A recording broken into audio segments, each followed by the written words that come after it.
Hello and welcome to another video from Keto A Go Go. If you overeat, you'll get fat, and if you get fat, it will lead to insulin resistance and then to type 2 diabetes. That's right, isn't it? Well,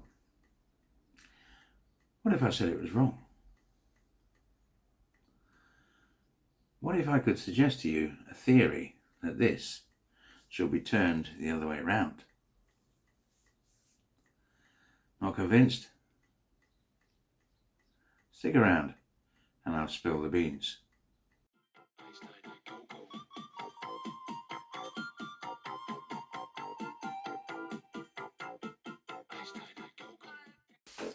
Okay, Chris has finally gone a bit Fruit Loop. Everyone knows that becoming fat can cause diabetes, right?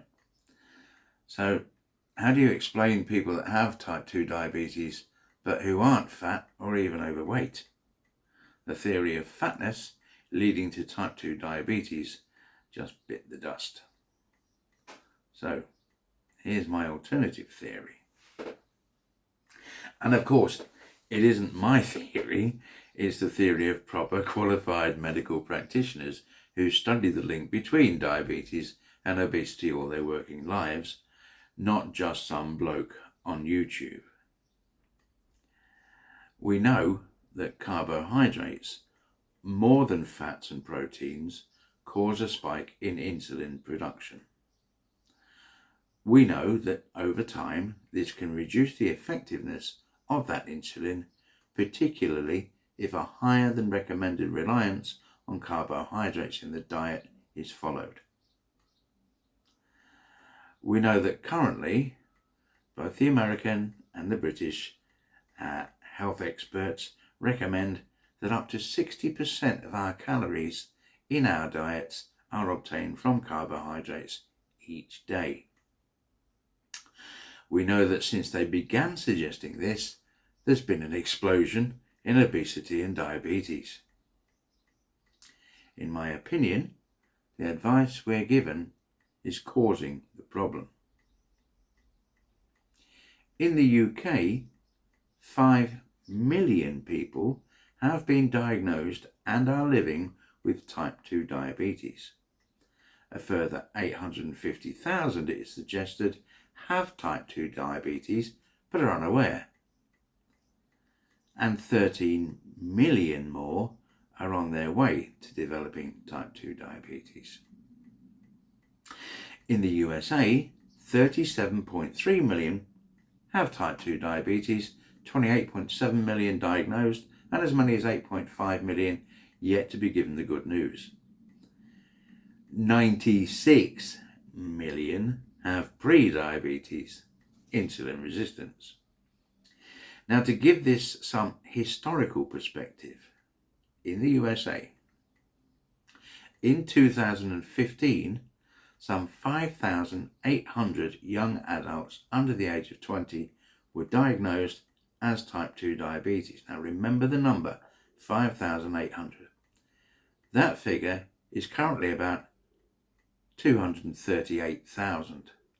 35% of the population of young adults in the USA are diagnosed with type 2 diabetes. Now, we know that insulin is a fat storage hormone. We know that it opens fat cells and fills them with excess glucose in the form of triglycerides, 3 strands of sugar. We know that the current Western diet is overloaded with sugars. We know that prolonged exposure to high levels of insulin leads to insulin resistance. We know that the presence of high insulin levels prevents the energy stored in fat cells from being accessed, lest it increase blood sugar levels. We know that in the absence of available energy, the body will crave a quick source of energy: carbohydrates, sugars. We know that there's an epidemic of obesity, and we can surmise that our over-reliance on carbohydrates is provoking high levels of insulin, which is causing excess fat storage of this excess energy. and it can't then be accessed. So we take in yet more energy. We become insulin resistant, which is a direct cause of weight gain. We're getting fat because we are increasingly insulin resistant. We're eating so much because we're only able to use the energy from a small portion of this food. The rest, because it caused a spike in blood sugar, is withdrawn from the system by insulin and hidden away in our love handles, bingo wings, muffin tops, double chins, jelly bellies and loudasses. And worse, it's crammed into the spaces in between our internal organs so tightly that it affects their very function. We eat too much sugar. It causes high insulin. High insulin causes insulin resistance. Insulin resistance and continued intake of high levels of sugar causes an overload of insulin and eventually type 2 diabetes. And all of it causes obesity. Okay, so all the great advice to obese people runs along the lines of eat less, move more. You can burn all that fat and turn it into muscle. Cut out the fat from your diet. If you want to get rid of the fat in your body, you're going to need to open those fat cells.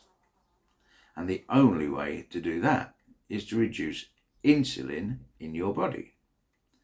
And the only way to do that is to stop your sugar intake. Cut out the carbohydrates. The current recommendations from our dietitians is to get 60% of all our daily needs from carbohydrates, which, whether simple, complex or starchy carbs, are sugars. Eating meat and consuming animal fat has been demonized. And yet it makes you feel much more satisfied, and it takes much longer to digest, thereby producing much lower blood sugar spikes. And this, in turn, avoids the huge flood of insulin. And it means that fat cells can be accessed for any energy requirements. Keep the protein and fat intake below your daily needs and your carbohydrate intake to a minimum, and your body will find the energy it needs from within the fat cells. If you can't lose weight, take a good look at what you're eating. A diet too heavy in sugar means you physically cannot lose weight. In the next video, I'll talk about how to kickstart your metabolism and turn yourself into a fat-burning monster.